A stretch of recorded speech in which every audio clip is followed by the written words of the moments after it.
গ্রামের এক কোণায় কাঁচা রাস্তার ধারে মাটির ঘরে জন্ম সুমনের।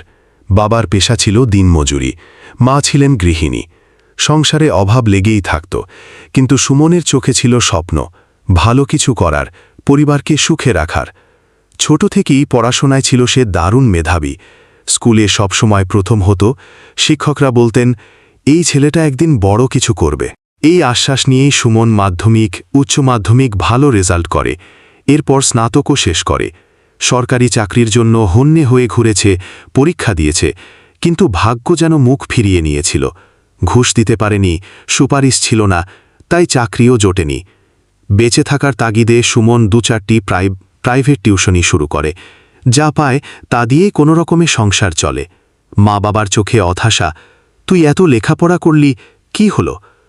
একদিন ক্লাসের এক ছাত্র ভিডিও করছিল। সুমনের অঙ্ক বোঝানোর পদ্ধতি দেখে বলল, দাদা, আপনি ইউটিউবে ভিডিও দেন না কেন? আপনার পড়ানোটা দারুণ। সুমন প্রথমে পাত্তা দেয়নি, কিন্তু এক রাতে মাটির খাটে শুয়ে সে ভাবল, আমি তো শুধু কষ্ট করছি, যদি সত্যি ভিডিও দিই হয়তো কিছু মানুষ উপকৃত হবে।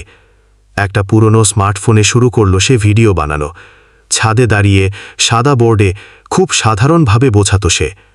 প্রথম কটি ভিডিওতে তেমন ভিউ হয়নি, কিন্তু সুমন হাল ছাড়েনি। প্রতিদিন একটু একটু করে উন্নতি করল, সাউন্ড ঠিক করল, বোঝানোর পদ্ধতিকে আরও সহজ করল। ধীরে ধীরে তার ইউটিউব চ্যানেলে ভিউ বাড়তে লাগল। ভিলেজ ম্যাথ উইথ সুমন নামের চ্যানেলটি ভাইরাল হয়ে গেল একদিন তার বোঝানো একটা ভিডিওর মাধ্যমে।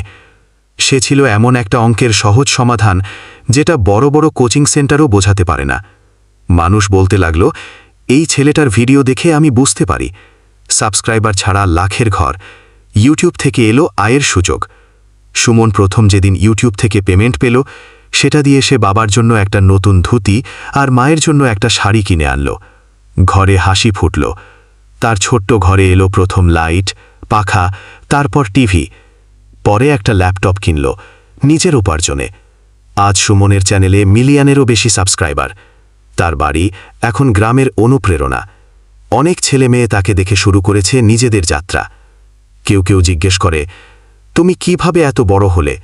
সুমন মুচকি হেসে বলে, আমি শুধু হাল ছাড়িনি,